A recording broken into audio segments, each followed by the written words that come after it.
En la clase 8 vamos a hablar de la hipotonía y atrofias. La hipotonía es la disminución del tono en forma generalizada o focal. Generalmente se asocia a déficit en el desarrollo psicomotor. Las células atróficas muestran una disminución de la función, pero no están muertas. La palabra atrofia proviene del griego atropos, que significa sin nutrición. Consiste en una disminución importante del tamaño de la célula y del órgano del que forma parte debido a la pérdida de masa muscular. Un perfecto metabolismo celular no depende únicamente de un aporte eficaz de sustancias nutritivas, sino también de una correcta utilización de estas. Esto es solamente posible cuando las células viven en un ambiente idóneo para su estructura morfológica y funcional. Mecanismo de la atrofia. Mientras en los grupos agonistas, donde está más activo el reflejo miotático, se incrementan las retracciones, en los grupos antagonistas se generan atrofias.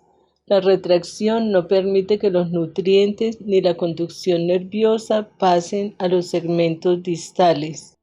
Causas y consecuencias de la atrofia. En las zonas atróficas no alcanza a llegar el impulso nervioso ni los líquidos que transportan los nutrientes. La circulación periférica se encuentra atrapada desde las retracciones, generando pérdida de sarcómeras. Las atrofias musculares se pueden provocar por desuso e inactividad, por atrapamiento miofacial provocado en el área proximal a la atrofia o en su periferia, por hiperactividad del agonista que inhibe al antagonista. La pérdida de sarcómeras hace que el tejido muscular pierda su masa normal. Características biomecánicas: presencia de posturas anormales y poco habituales, disminución de la resistencia de las articulaciones a los movimientos pasivos, aumento de la movilidad de las articulaciones o amplitud durante los movimientos pasivos. La debilidad condiciona hipotonía, pero no siempre la hipotonía condiciona debilidad. Puede asociarse a disminución de los movimientos espontáneos.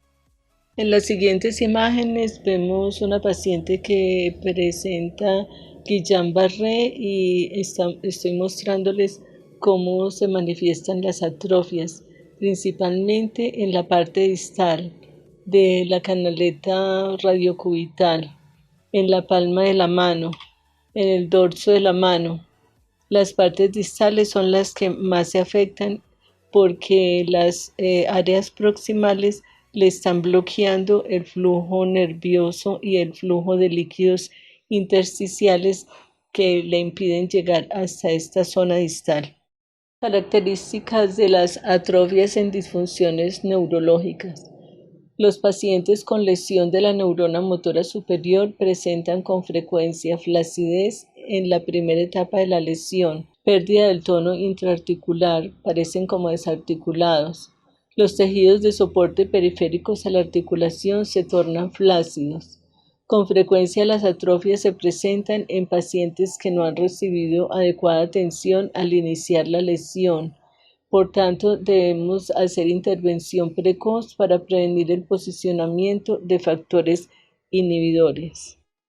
¿Cómo prevenir atrofias? Debemos prevenirlas haciendo una intervención precoz desde la unidad de cuidados intensivos o tan pronto el paciente sale de ella, haciendo estimulación al tono miofacial e intraarticular y un buen manejo postural. Evitar que los neurotransmisores se inhiban y den paso a la activación de factores inhibidores.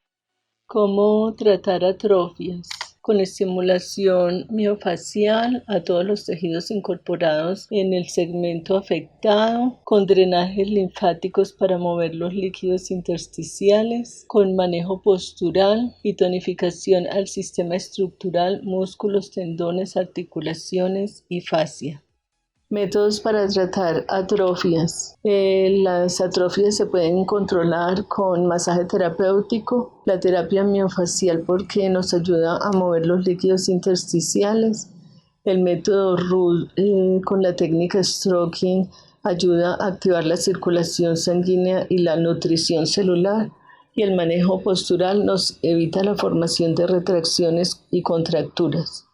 El masaje terapéutico en primera fase de rehabilitación se aplica para tonificar tejidos, mantener activos los líquidos intersticiales y el tono miofacial, y se debe tener precaución en no excederse en el masaje, ya que puede incrementar demasiado el tono muscular. El método Rudd con la técnica cepilleo se aplica friccionando en forma espiral o en dirección lineal desde la inserción hasta el origen del grupo muscular varias veces, más o menos entre 10 y 20 veces, suavemente, sin ir a quemar el tejido, y en el momento en que el paciente presente enrojecimiento de la piel, suspender. El objetivo de la técnica stroking es el mantenimiento de la circulación sanguínea y de los líquidos intersticiales del área a trabajar, la oxigenación y conducción de los nutrientes, impedir que las sarcómeras se deterioren. La electroestimulación ayuda a aumentar el reclutamiento de sarcómeras, incrementa el impulso nervioso, debe aplicarse en todos los tejidos flácidos y se debe tener precaución en evitar que el tono se incremente a espástico. Antes de hablar de tono intraarticular, vamos a describir las articulaciones. Son puntos de soporte para realizar los movimientos. Sus tejidos pierden estabilidad y se tornan flácidos al comenzar la parálisis, o sea, en primera etapa. Hacen la función de polea a través del órgano tendinoso de Golgi. Dan estabilidad a los movimientos. Dependen de los tejidos aledaños para mantenerse estables. Los órganos tendinosos de Golgi ayudan a incrementar el impulso nervioso hacia la corteza cerebral. En esta imagen vemos los diferentes tipos de articulaciones. Pueden detallar su forma y su funcionalidad en el enlace que les dejo aquí en el encabezado.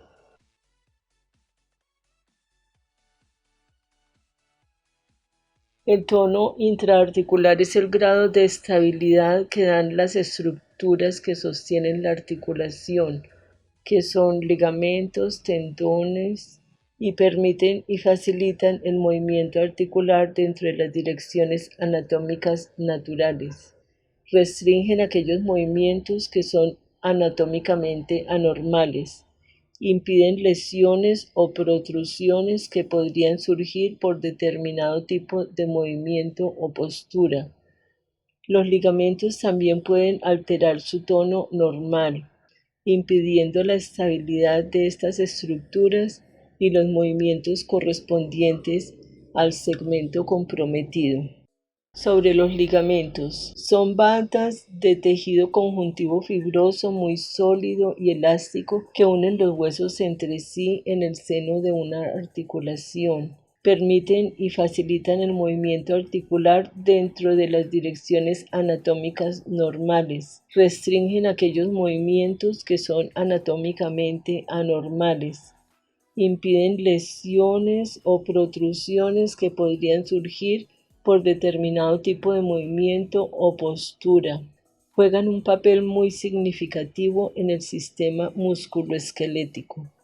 Los ligamentos también pueden alterar su tono normal, impidiendo la estabilidad de estas estructuras y los movimientos correspondientes al segmento comprometido. Por tanto, es necesario estimularlos o facilitarlos para que recobren su estabilidad. El método para estabilizar el tono intraarticular flácido consiste en compresión intraarticular uniendo en forma sostenida los huesos que conforman la articulación, masaje transverso en articulaciones como muñeca y tobillo, masaje circular y profundo en los pliegues de la axila, rodilla y articulación coxofemoral.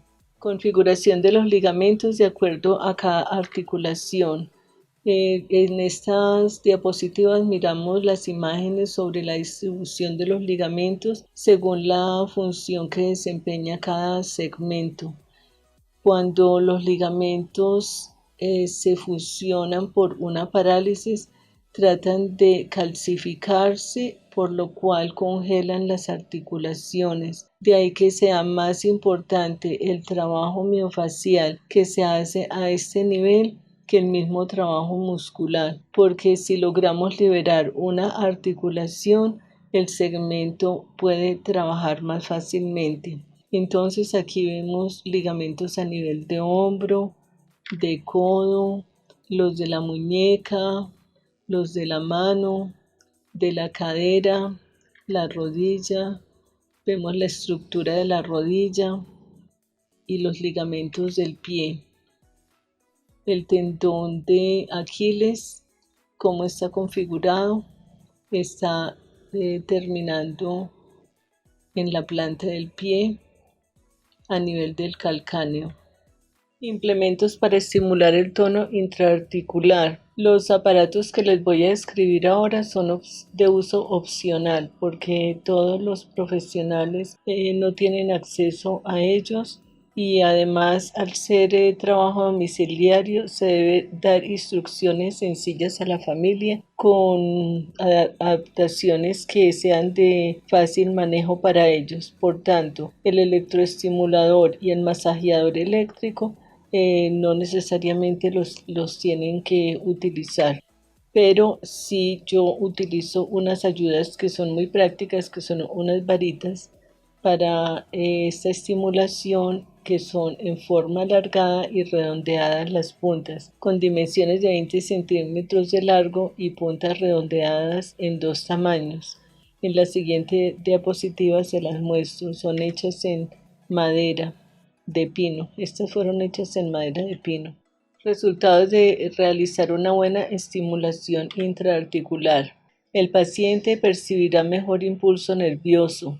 La hipotonicidad intraarticular impide que este impulso se incremente. Se activan los órganos tendinosos de Golgi encargados de incrementar el impulso nervioso hacia la corteza cerebral.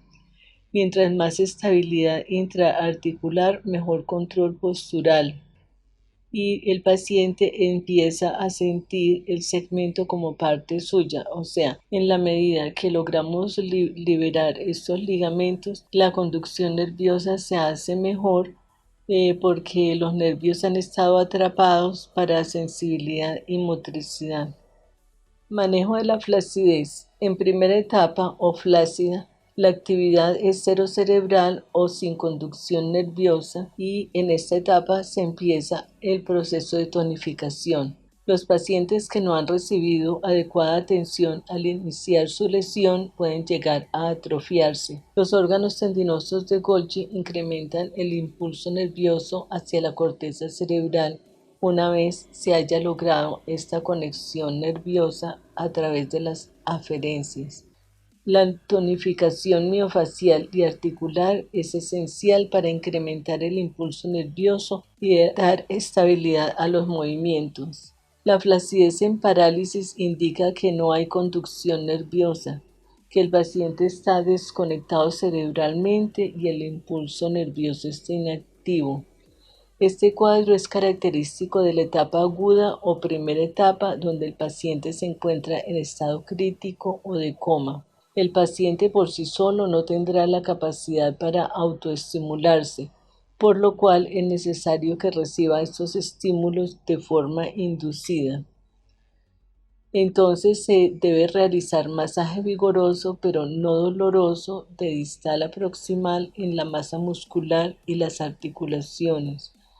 Como les decía, la electroestimulación es opcional y bajo los parámetros de tonificación para recobrar sarcómeras. La técnica Rudd o stroking o cepilleo estimula los receptores que activan la regeneración de fibra muscular.